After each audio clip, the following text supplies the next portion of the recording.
की परम शांति। सभी का स्वागत है, परम परम स्वागत है एपिसोड नंबर 1133 में, 1133 में आप सभी का बेहद का परम परम स्वागत है। तो कैसे हैं सब बेहद की आत्माएं, श्रेष्ठ आत्माएं, जागृत आत्माएं?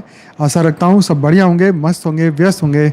दादाजी के इस यूट्यूब चैनल पर आप सभी का बहुत बहुत स्वागत है, परम परम स्वागत है। मैं हूं अनंत और सभी का स्वागत करता हूं लाइव मेडिटेशन रात को 10 से 11 में। तो आइए आप और हम मिल के शुरू करते हैं आज का बढ़िया सा एपिसोड। तो भाई जिन्होंने कल का एपिसोड नहीं देखा वो जरूर से देखिएगा। कल का एपिसोड बहुत अच्छा था और उसके अंदर काफ़ी इंटरेस्टिंग बातें मैंने चर्चा की थी। तो जो लोग डेली सुनने आते हैं उनके लिए तो बहुत बढ़िया है ही, और जो लोग कभी कभी आते हैं तो कल का एपिसोड ना मिस करें तो बेहतर होगा। तो भाई फटाफट सभी दिव्य आत्माएं आ जाइए, करते हैं शुरुआत आज के नए एपिसोड की। तो आज मैं आपको बहुत 3 बढ़िया चीज़ बात करने वाला हूँ, तो ज़रूर से सुनिएगा, ध्यान से मेरे साथ बने रहिए। पहला है एक बढ़िया सा कोट, गुजराती में है, जो આપણું મગજ ચિંતાઓનું સર્જન કરી શકતું હોય તો વિશ્વાસ રાખવો કે આપણું મન શાંતિનું સર્જન પણ કરી શકે છે। फिर से बोलता हूँ, जो આપણું મગજ ચિંતાઓનું સર્જન કરી શકતું હોય તો વિશ્વાસ રાખવો કે આપણું मन શાંતિનું સર્જન પણ કરી શકે છે। मीन्स के अगर हमारा माइंड चिंता, टेंशन, स्ट्रेस, तनाव पैदा कर सकता है तो ये 100% विश्वास रखिए कि हमारा मन शांति भी पैदा कर सकता है। तो ये एक तो बढ़िया सा कोट था, गुजराती में था, बहुत अच्छा लगा मुझे, तो सोचा आपसे शेयर करूं। एक और बढ़िया सी बात करनी है जो कि Galaxy ancient building new name. तो हमारी गैलेक्सी को बनाया है शिव शक्ति ने। जर्मनी के वैज्ञानिकों ने खोजे सबसे पुराने तारे। तो भाई ये आज तक के न्यूज़ में से मैं कुछ लाइन पढ़ रहा हूँ, उनको क्रेडिट देता हूँ आज तक का। तो ये तो वैसे जर्मन साइंटिस्टों ने ये पूरी न्यूज़ दी है। तो उन्होंने हमारी आकाशगंगा की रचना शिव और शक्ति ने की है, ये बात अब जर्मनी के वैज्ञानिक भी मान रहे हैं। कितनी बड़ी बात। बापूजी अपना बेहद के ज्ञान में ये पहले ही बोल चुके हैं, शिव है रचयिता, हमारे सोलर सिस्टम क्रिएट करने वाले, और महाशिव है गैलेक्सी को रचना करने वाले हैं महाशिव। तो आकाशगंगा मतलब गैलेक्सी, राइट। तो गैलेक्सी की रचना करने वाले शिव और शक्ति है, ऐसा जर्मनी के वैज्ञानिकों ने माना है। देखो कितनी मस्त चीज़ आपके सामने आई है, हाँ जी।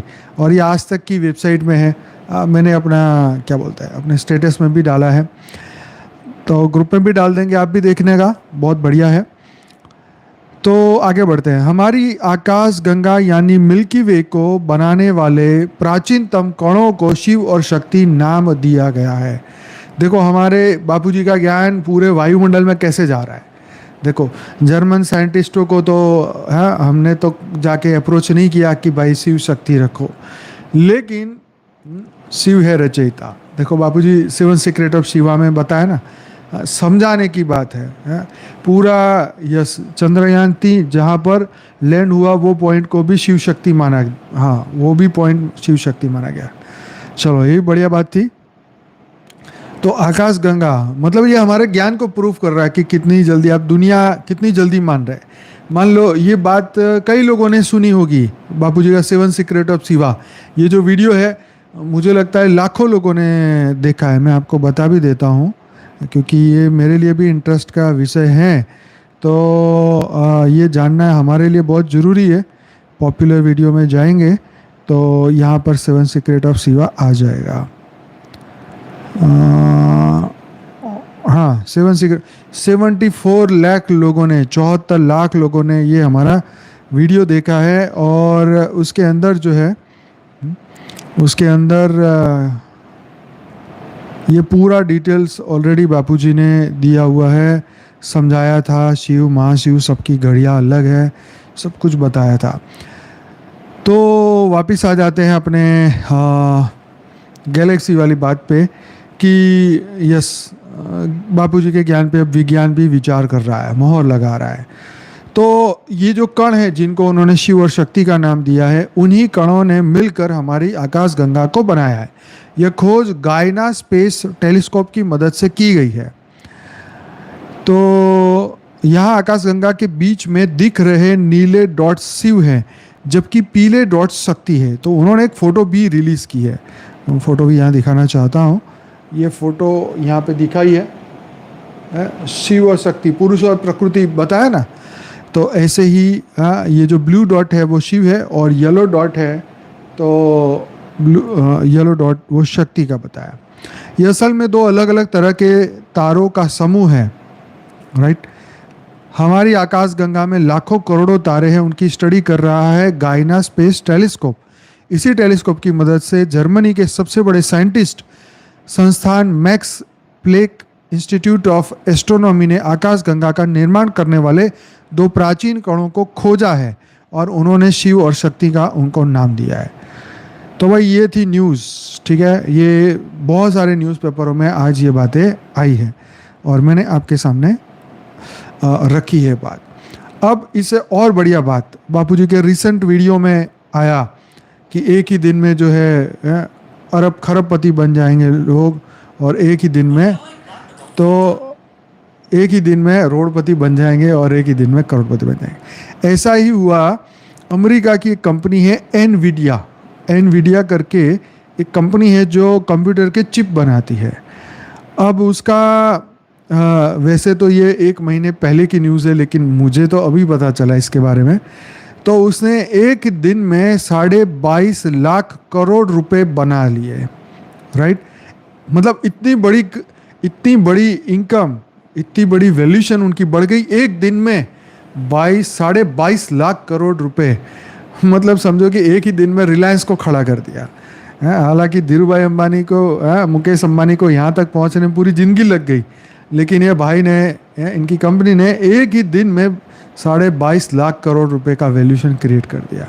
और अभी तो न्यूज़ ऐसे भी है कि ये जो कंपनी है ये अमेरिका की, मतलब दुनिया की धीरे धीरे नंबर 1 बन जाएगी, और ये पूरी अमेरिका की जीडीपी से कई गुना आगे होगी। कई देशों की जीडीपी के बराबर ये कंपनी है। ये कंपनी की वैल्यू इतनी बड़ी हो जाएगी कि पूरा देश बेच दे तो भी इसको ना खरीद सके, इस कंपनी को। इतनी बड़ी ये कंपनी बन गई है। और ये सिर्फ वो माइक्रोचिप बनाती है जो कंप्यूटर के अंदर यूज़ किए जाते हैं, वो चीज़ बनाती है, मतलब उसका जो पार्ट्स बनाती है ये कंपनी है। और ये कितनी गजब की बात है जो बापूजी ने कही थी कि एक दिन में करोड़पति और एक दिन में रोडपति। यस, यही बात जो है दुनिया ने आने वाले समय में, बापूजी ने तो अभी 1-2 दिन ग्राफिक कार्ड वगैरह सब बनाती है कंपनियाँ। तो बापूजी ने ये अपने वीडियो में ही कहा था, लेटेस्ट एआई वाले वीडियो में। अब देखिए एआई का जो चक्कर है वो इतना हाई हो चुका है कि हर व्यक्ति को अब एआई चाहिए। मैं आपको बताऊं कि चैट GPT-4 जो है, राइट, उसका हर महीने $20 उसका चार्ज है उसको यूज़ करने का। पहले अभी भी चैट GPT 3.5 तो फ्री है, लेकिन चैट GPT-4 लेने के लिए आपको $20 हर महीने देने पड़ेंगे। तो सोचिए कि मेरे जैसा व्यक्ति, मेरे जैसे कॉमन मैन को आज चैट GPT खरीदने का उसका मन है कि हाँ, इससे मुझे बहुत इन्फॉर्मेशन बढ़िया मिल सकती है, जो जितना दिमाग मैं नहीं लगा सकता उतना दिमाग ये पूरी दुनिया से ढूंढ के तुम्हारे सामने ला के आएगा। तो सोचो कि अगर मैं एक व्यक्ति एक $20 देने को तैयार हो रहा हूँ, अभी मैंने लिया नहीं है, बता रहा हूँ जस्ट, तो सोचिए कि मेरे जैसे कितने लोग होंगे जिसको ये चैट GPT चाहिए। मतलब आने वाले समय में एआई, क्योंकि ये सब कुछ एआई से चल रहा है, कोई बंदा नहीं बैठा कि आप क्वेश्चन पूछो और 1 सेकंड में जवाब मिले।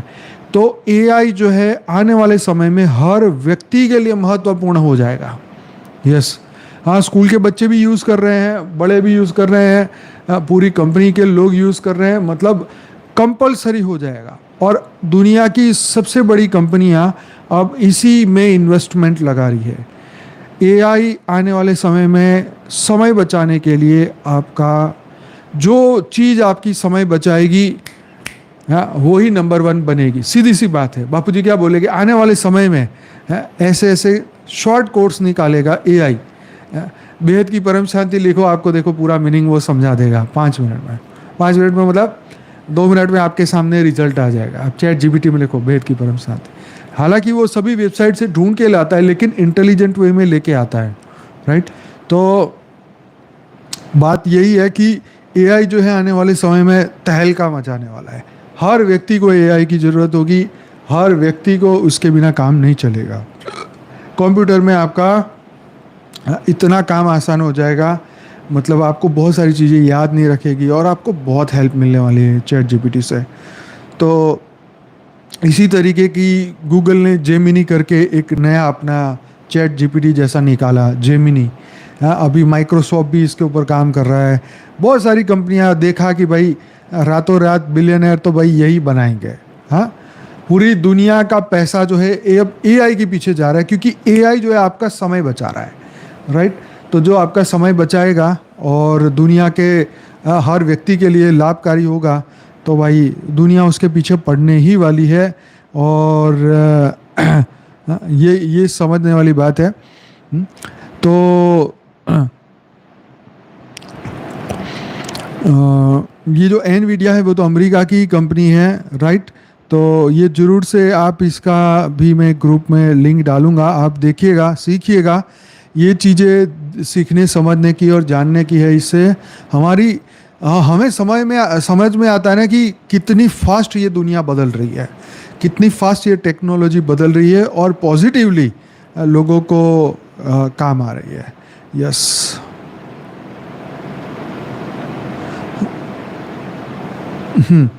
तो आने वाले समय में पूरी दुनिया जो है एआई के पीछे होगा। हर व्यक्ति समय बचाने के लिए इसका इस्तेमाल करता है। मैं खुद भी करता हूँ। यूट्यूब के कीवर्ड ढूंढने हैं तो वहाँ गूगल में जैसे मेरे को मान लीजिए मेरे को गुजराती वीडियो के कीवर्ड चाहिए या हिंदी वीडियो के कीवर्ड चाहिए, तो मैं चैट जीपीटी खोलूँगा और वहाँ पे लिखूँगा कि मेडिटेशन कीवर्ड्स फॉर यूट्यूब, ठीक है, इतना लिखूँगा, मेडिटेशन कीवर्ड्स फॉर यूट्यूब, ठीक है। जैसे ही एंटर मारूंगा आपके सामने 15-20 कीवर्ड आ जाएंगे। वही कीवर्ड्स को कॉपी करके कॉमा करके हम उसको अपने वीडियो के नीचे डिस्क्रिप्शन बॉक्स में डाल देते हैं। तो ऐसे आप कोई भी चीज़ की इन्फॉर्मेशन चाहें आपको वहाँ से ये मिल जाएगी। तो बहुत हेल्पफुल है हमारे लिए। सभी लोगों को सीखना चाहिए, अपना समय बचाना चाहिए, अपना नॉलेज बढ़ाना चाहिए। फटाफट काम हो जाता है तो दिमाग क्यों लगाए, क्यों इतना समय लगाए। तो पहले मैंने, आपको याद होगा पिछले साल ही ये चैट जीपीटी जब नया नया निकला था तो हमने इस पे काफ़ी क्लास भी ली थी। हमने उससे बढ़िया स्पिरिचुअल कंटेंट भी निकाले थे और चर्चा भी की थी। अब तो ये चीज़ें उसमें फ़ोटो भी बनने लगेगी।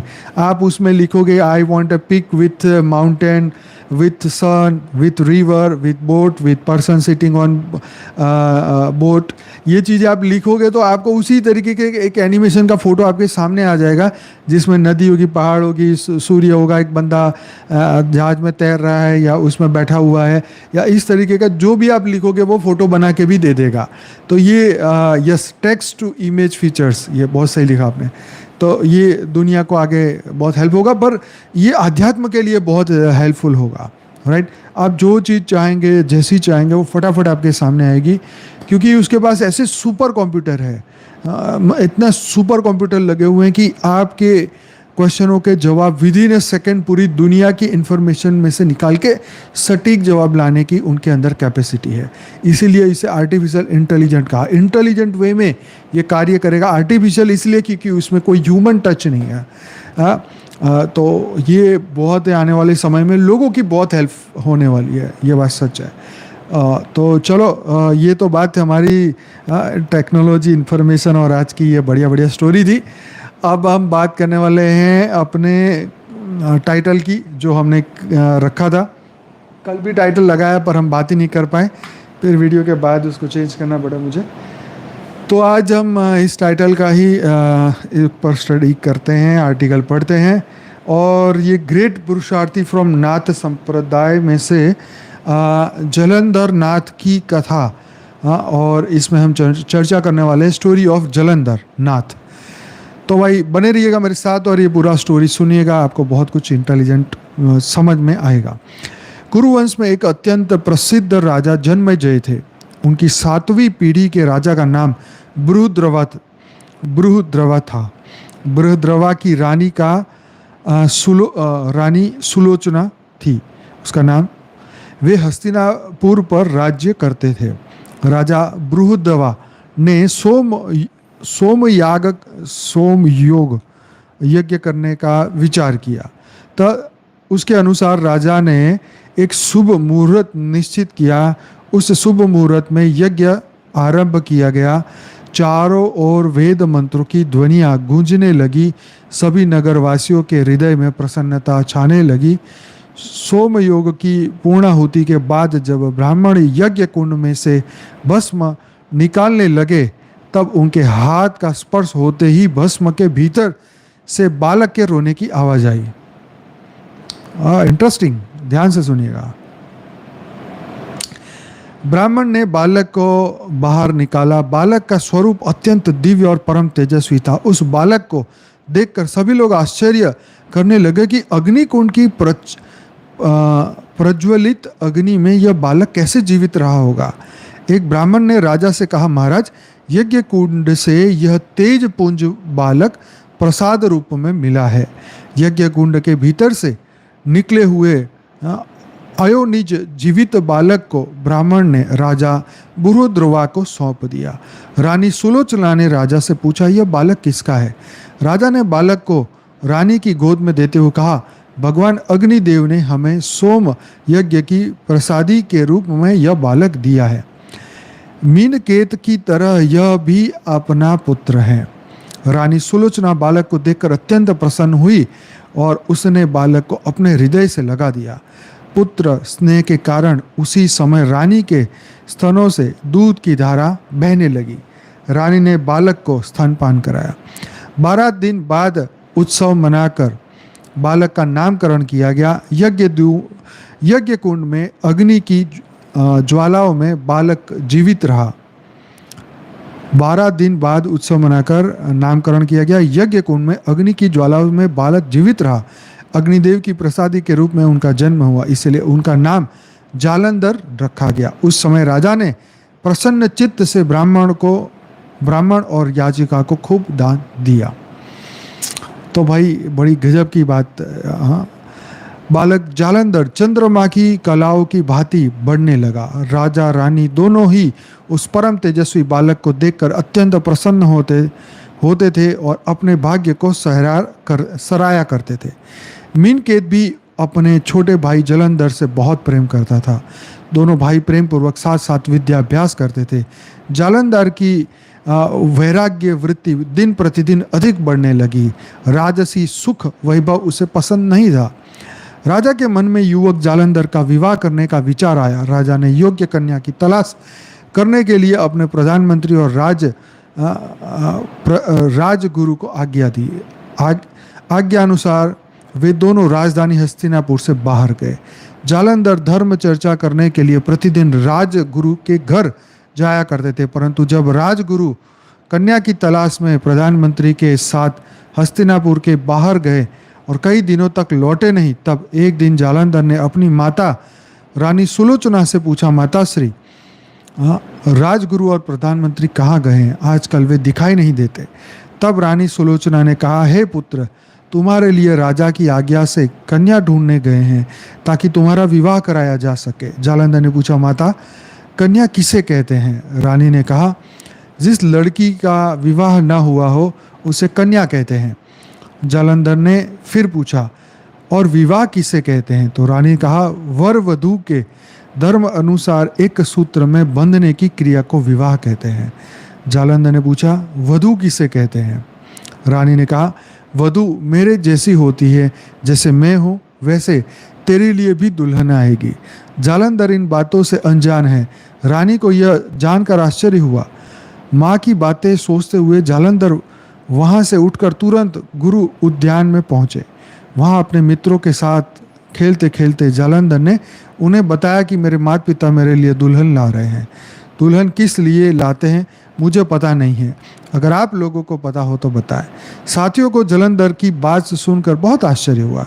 उन्हें यह अनुमान भी नहीं था कि इतना बड़ा हो जाने पर भी जालंधर को इन बातों का जरा भी ज्ञान नहीं है। साथियों ने जलंधर को कहा, दुल्हन आएगी, विवाह होगा, शहनाइयाँ बजेगा, उत्सव मनाया जाएगा। उसने पूछा, परंतु उससे मुझे क्या लाभ होगा? साथियों ने कहा, एक सुंदर दुल्हन मिलेगी। जलंधर ने कहा, दुल्हन का मैं क्या करूंगा? साथी ने बोला, उससे संतान होंगे, आप उनके पिता बनेंगे, इस प्रकार वंश की वृद्धि होगी।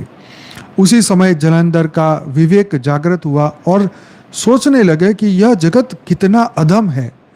जिस विवाह के कारण इतने झंझटों में फंसना पड़ेगा, यह कार्य मैं कभी नहीं करूंगा।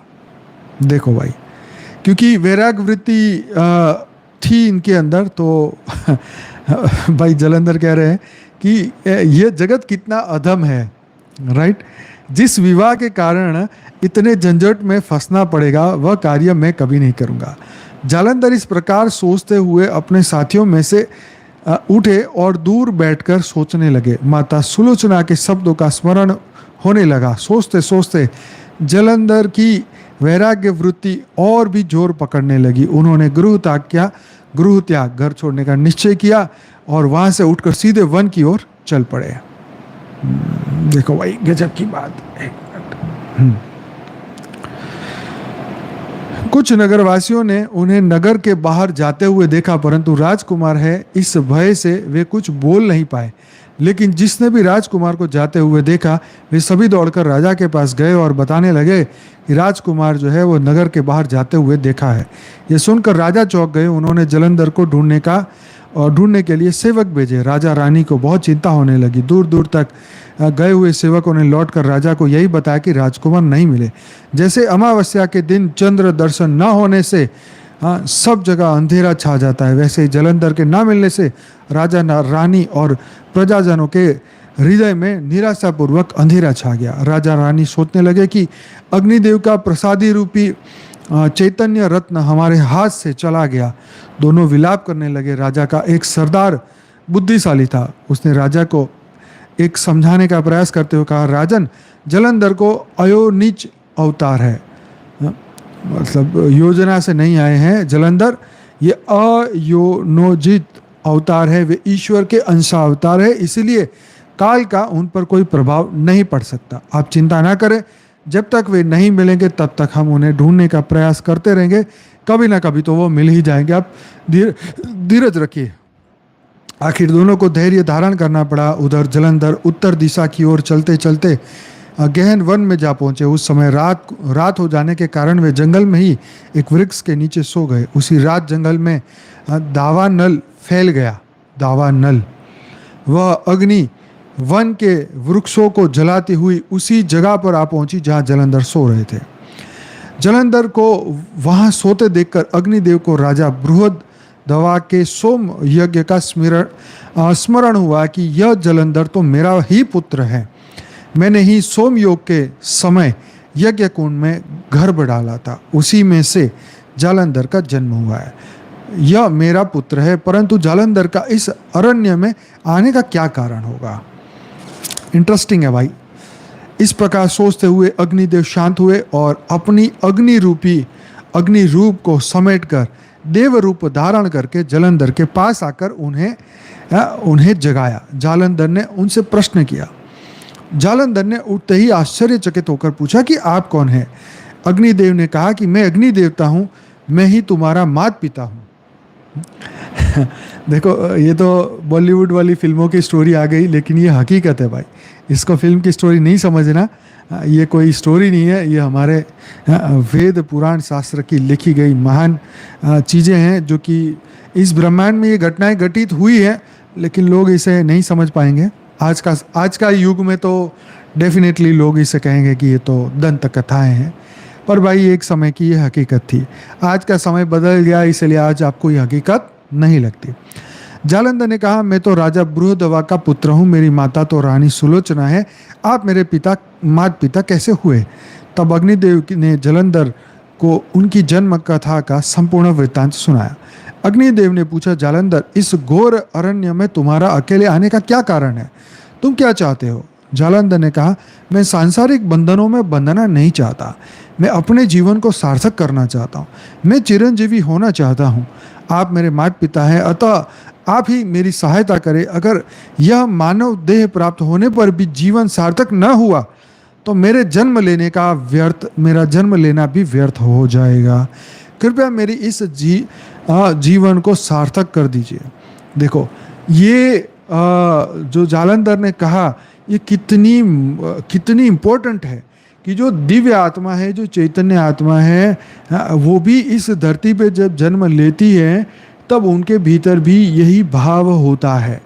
ठीक है, माया के चक्कर है, पढ़ाई लिखाई में समय निकल जाता है और आध्यात्म की बातें समझ में नहीं आती, कोई बताने वाला नहीं है और कोई जागृत करने वाला नहीं होता, तो इसकी वजह से मनुष्य भटक जाता है। लेकिन जब उसका विवेक जागृत होता है, जब वैराग्य जागृत होता है, तो उसको ये सभी चीज़ें बंधन लगती है। राइट, आज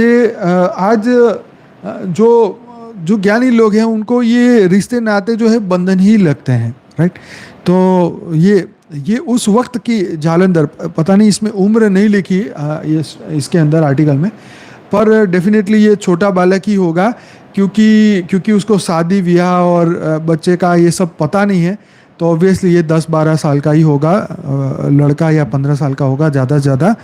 तो आगे देखते हैं क्या होता है इसमें। अपने पुत्र जालंधर की बातें सुनकर पिता अग्निदेव प्रसन्न हुए। वे जालंधर को गिरनार पर्वत पर भगवान दत्तात्रेय जी के पास ले गए। मतलब ये भी भाई गुजरात में आए हैं, यहाँ गिरनार पर्वत पर आ गए, क्या बात है। गिरनार पर्वत बड़ा मतलब इंटरेस्टिंग है। इसके ऊपर आर्टिकल बनाने पड़ेंगे, ढूंढना पड़ेगा कि ये गिरनार के क्या क्या और भी रहस्य है। देखो, अग्निदेव जालंधर को लेके गिरनार पर्वत पे आए, मतलब गुजरात की धरती पहले ही पावन थी। हाँ, तो पिता पुत्र दोनों ने साष्टांग दंडवत प्रणाम किया। पिता पुत्र दोनों ने साष्टांग दंड प्रणाम किया। दत्तात्रेय जी की बात आई, ठीक है। अग्निदेव को देखकर दत्तात्रेय जी हर्षित हुए और उन्हें आलिंगन किया, मतलब जैसे आज करते हैं ना, ऐसे ही। तो दत्तात्रेय जी ने दोनों को आशीर्वाद देकर आसन पर बिठाया और अग्निदेव से पूछा, यह बालक कौन है। तो अग्निदेव ने जालंधर के जन्म का पूरा वृत्तांत सुनाया और नम्रता पूर्वक प्रार्थना की कि भगवान, आप मेरे इस पुत्र को नाथ पंथ की दीक्षा देकर इसका जीवन सार्थक कीजिए। दत्तात्रेय जी ने अग्नि देवता की प्रार्थना स्वीकार की। अग्निदेव दत्तात्रेय जी के पास जालंधर को छोड़कर वहाँ से चले गए। देखो, अब पढ़ाई के लिए जो है पिता को उनके पास छोड़ना था, तो वो छोड़ के चले गए। दत्तात्रेय जी ने जालंधर को नाथ पंथ की दीक्षा देकर उनका नाम जालंधर नाथ रखा। शास्त्र अध्ययन के साथ साथ अन्य सभी विद्याओं में भी जालंधर को पारंगत किया। उसके बाद गुरु शिष्य दोनों के साथ रहकर 12 वर्ष तक तीर्थाटन किया। तीर्थाटन मतलब तीर्थों पे घूमते होंगे। नवनाथ की कहानी है, हाँ हो सकता है भाई, मैंने पढ़ी नहीं है, तो डेफिनेटली ये होगा, उसमें से एक नाथ यही होंगे। तो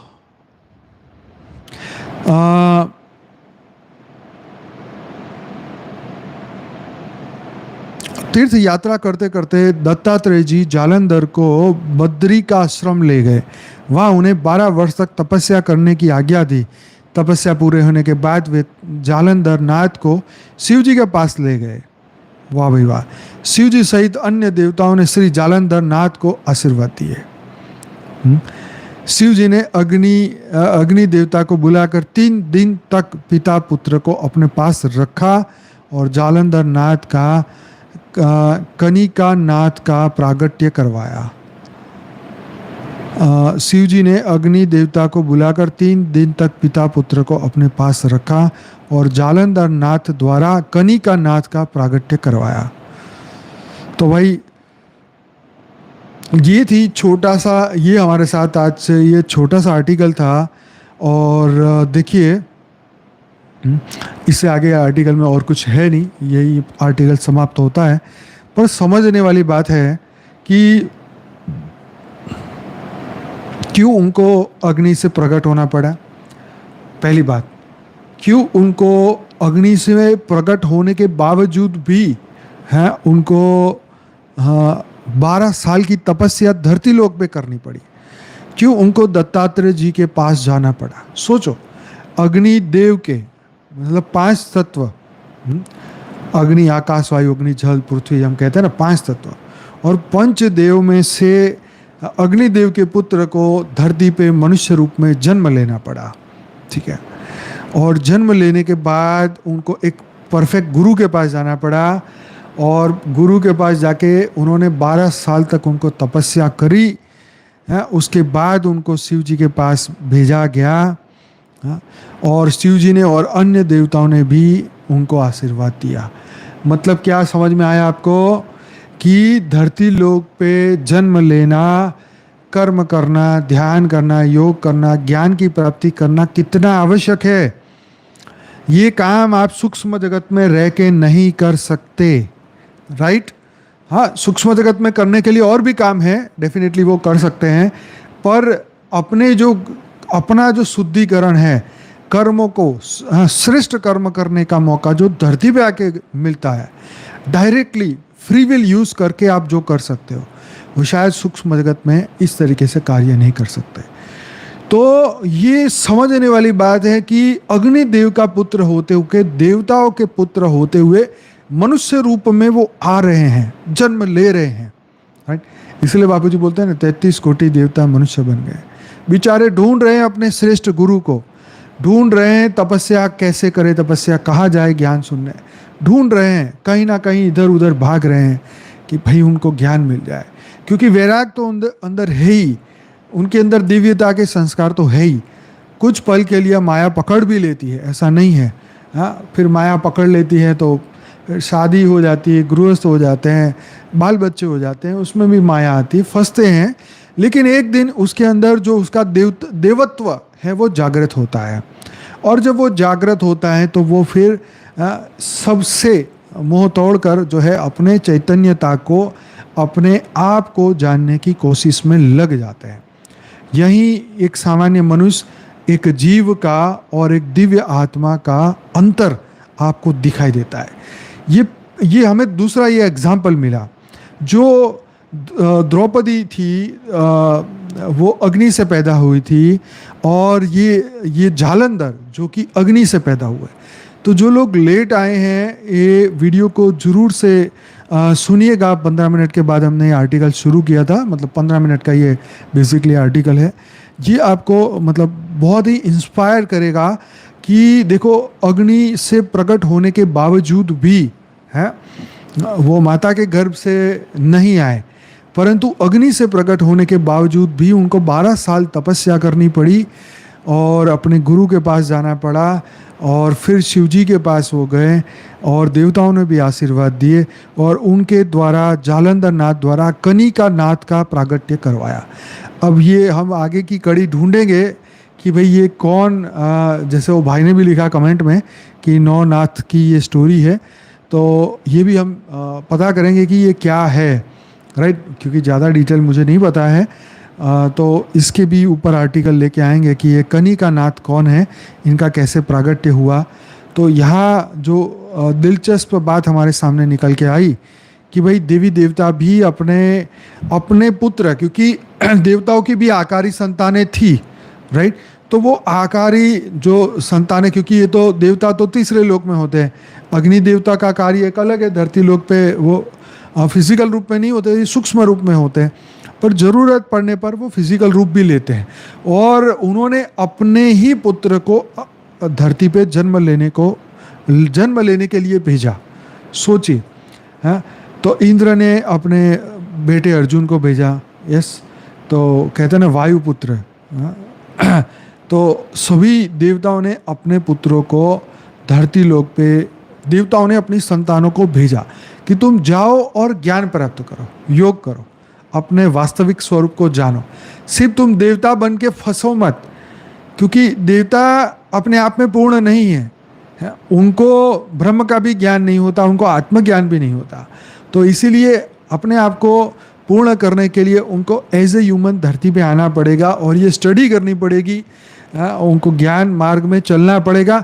इसीलिए हम यहाँ पे ये सब स्टोरीज, ये सब सत्य हकीकत बातें हम यहाँ हमारे प्रोग्राम में इसलिए चर्चा करते हैं कि आप इसे सुने, समझे और अपने भीतर का जो जो आपका जो चैतन्य, जो प्रकाश है, आत्मा का प्रकाश, उसे और प्रगटाएं और दुनिया में ये दुनिया में इस आपकी जो अनुभूति है वो दुनिया तक जाए, लोगों की आंखें खुले, वो भी जाने, राइट।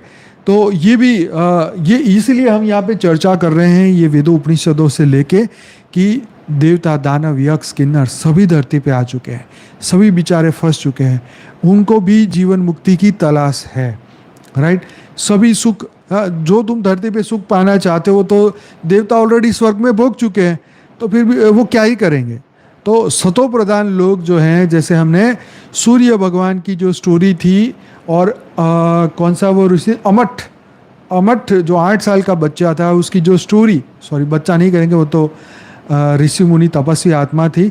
तो सूर्य भगवान जब उनकी परीक्षा लेने आते हैं, अमठ ऋषि ने जो उनको ज्ञान बताया उसमें उन्होंने ये बताया था कि जो सतो प्रधान आत्मा है वो देवता बनती है, स्वर्ग का सुख भोगती है, लेकिन जब वो समय समाप्त हो जाता है उनका सुख भोगने का, उनका कर्म का फल पूरा हो जाता है, तो वो मनुष्य रूप में आते हैं। और तमो प्रधान जो आत्मा है वो जब धरती पे आती है तमो गुण के साथ, तो वो पेड़ पौधे बनती है, उसके बाद में जीव जंतु बनती है, जानवर योनि में जाती है और बाद में जो है वो फिर उसको कहीं जाके मनुष्य का अवतार मिलता है। तो इसीलिए ये जो मनुष्य जीव बन के जो मनुष्य बने हैं, जानवर योनि से मनुष्य बने हैं, उनके अंदर कोई दम नहीं है। बापूजी अपने वीडियो में बोलते हैं कि ये ब्रह्मा की औलाद जो है ये नहीं समझेगी ज्ञान को, मतलब एक व्यंग में बात बताते हैं, क्योंकि वो एक ब्रह्मांड का से ज़्यादा उनके अंदर वो शक्ति है नहीं समझने की। तो जिसके अंदर है ये जितनी ज़्यादा कला की शक्ति है उतना ही वो ज़्यादा ज्ञान को धारण कर पाएंगे, जितना उसके अंदर रिकॉर्डिंग है उतना ही वो समझ पाएंगे। सीधी सी बात है, मैं गधे को अगर ज्ञान समझाने बैठूंगा तो वो उसी की लेवल का ज्ञान समझ पाएगा। अगर मैं उस योनि के बारे में बताऊंगा, उसकी भाषा में कुछ होंची होंची करके बताऊंगा, तो वो उतना ही समझ पाएंगे, राइट। तो ऐसे ही हर जीव अपने लेवल तक की बात को समझ पाता है। और मनुष्य जो है, जो अगर वो दिव्य, जिसके अंदर दिव्यत्व है, शिवत्व है, देवत्व है, और जैसे उसके अंदर ऊपर की कला की पावर है, जैसे 5 कला, 10 कला, 14 कला श्री राम वाली पावर है, 16 कला श्री कृष्ण जितनी पावर है, 20 कला, 100 कला, 200, 500, 1000 कला की पावर है। कमठ ऋषि, यस कर्मठ या कमठ, मुझे नाम याद नहीं आ रहा है। तो ऐसी दिव्य आत्मा है जिनके अंदर ये आत्मा में वो पावर है, वो आत्मा इस वक्त जागृत होने वाली है, क्योंकि ये जो समय बदल रहा है वो उसके भीतर ये ज्ञान जागृत करेगा। हाँ, ये बात जो है उसको समझ में आएगी कि भाई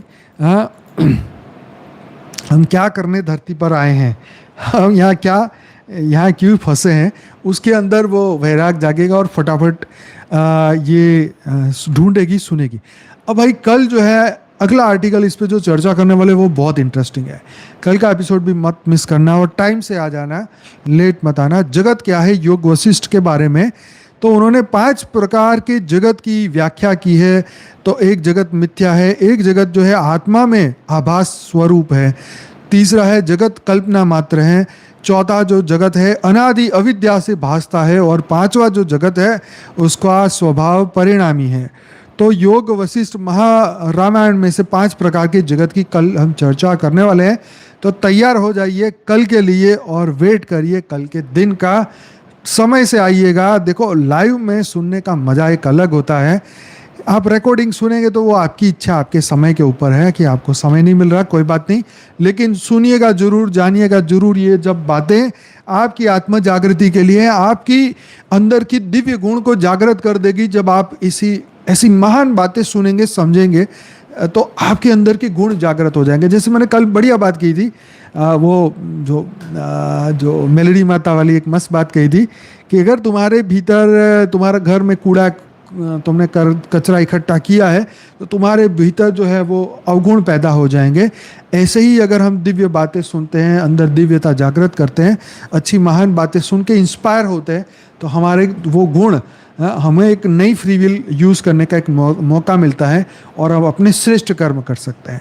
तो भाई आज के लिए ये एपिसोड आशा रखता हूँ आपको अच्छा लगा होगा। अच्छा लगा है तो ज़रूर से वीडियो को लाइक करके जाइएगा और हो सके तो शेयर भी करिएगा। आप सभी दिव्य आत्माओं का बहुत बहुत धन्यवाद है और मिलेंगे कल रात को 10 बजे। फिलहाल अब हम करेंगे अगले 15-20 मिनट परम शांति के वाइब्रेशन दुनिया में पहुंचाएंगे, अपने भीतर परम शांति को पैदा करेंगे। जैसे आज वीडियो शुरू करते ही पहला कोट मैंने गुजराती में बोला था, वो भी आप ज़रूर सुनिएगा कि अगर मन हमारा चिंता, टेंशन, स्ट्रेस, तनाव पैदा कर सकता है तो यही मन शांति और परम शांति को भी पा सकता है। वो भीतर परम शांति को भी पैदा कर सकता है। तो बने रहिए हमारे साथ और आत्मस्वरूप की अनुभूति करिए। विश्व में परम शांति, परम लाइट, परम प्रकाश फैलाने के लिए हमारा जन्म हुआ है धरती पे और ये आने वाले समय में पूरे विश्व देखेगा। तो सभी दिव्य आत्माओं का बहुत बहुत धन्यवाद। अपनी अपनी आंखें बंद करें, रिलैक्स हो जाए, चिंता, टेंशन, स्ट्रेस, तनाव से मुक्त होकर अपने आप को देखिए, अपनी आत्मा को देखिए, प्योर वाइट लाइट को देखिए, अपने भृगुटी में प्योर आत्मा को देखें और अपने अंदर अनंतता की शक्ति को देखें, अनंत की शक्तियों को देखें, बेहद के परम पिता की शक्तियों को देखें, सो हम को देखें।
बेहद की कला के परमधाम से सभी दिव्य आत्माएं बेहद के दादाजी से परम लाइट परम प्रकाश प्राप्त कर रहे हैं।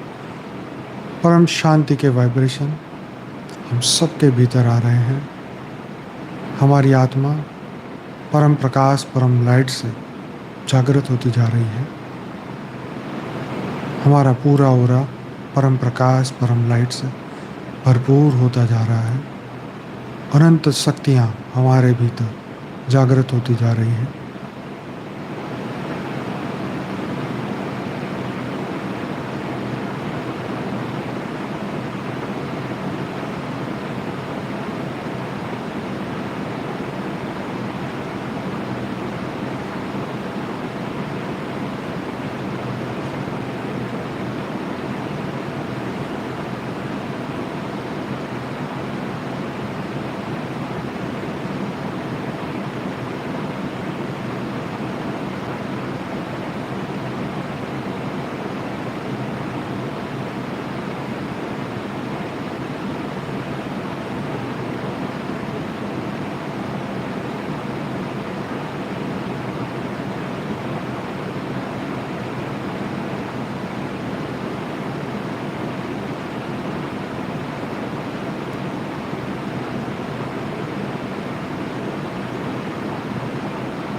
आप सभी दिव्य आत्माओं का बहुत बहुत धन्यवाद, दिल से धन्यवाद। मिलते हैं कल रात को 10 बजे। बेहद की परम महाशांति, बेहद की परम महाशांति। Good night.